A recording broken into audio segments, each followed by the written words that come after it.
நான் முன்னாடி சொன்ன மாதிரி நிறைய டியூமர்ஸ்னா ஒரு ஜென்ரல் ஒரு அம்பர்லா டேர்ம் அதுக்குள்ள நிறைய இருக்கு. அது பிரைமரி முதன்மையா டியூமர் பிரெயின்ல இருந்து ரைஸ் பண்றது. இன்னொரு டியூமர் வேற எங்கேயோ ரைஸ் ஆகி அது பிரெயின்ல பரவுது. For example that's called secondary.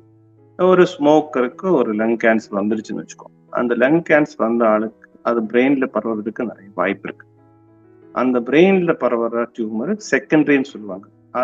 அதோட ப்ரொக்னோசிஸ் ரொம்ப மோசம். அது டயக்னோசிஸ் பண்ணி அதுக்கு அந்த மாதிரி இல்லை எல்லா டியூமரும் நான் சொன்ன மாதிரி அது எல்லாத்துக்கும் அது சுபாவம் கிடையாது. அதனால சில டியூமர் ரொம்ப இதா இருக்கும். But there is something called hamartoma. அப்படின்னா நார்மல் டிஷ்யூ ரொம்ப அதிகமா அப்நார்மல் இடத்துல இருக்கு. அந்த மாதிரி டியூமர் ஒரு பிரச்சனை இல்லை. பட் அதோட சிம்டம்ஸ் என்னன்னா அந்த எந்த இடத்துல இருக்கோ அதனால சிம்டம்ஸ் வரலாம். ஆனா அந்த பேஷண்ட்டுக்கு நல்ல ட்ரீட்மெண்ட் கொடுத்தனா it is not going to harm him in any way. இன்னும் நிறைய மெனிஞ்சோமா, நான் சொன்ன மாதிரி மெனிஞ்சோமாஸ், இந்த மாதிரி ஷோனோமாஸ், அந்த மாதிரி நிறைய டியூமர்ஸ் இருக்கு. அதுல எல்லாம் லைஃப் த்ரெட்டனிங்கே கிடையாது.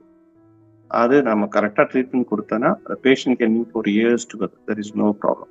ஆனா identification is very important. In other words, எல்லா டியூமரும் கேன்சர் கிடையாது. சில டியூமர்ஸ் கேன்சரஸ். அதோட சுபாவமே தனி. அது ரொம்ப அக்ரெசிவா இருக்கும். அது சீக்கிரமா மேனிஃபெஸ்ட் ஆகும்.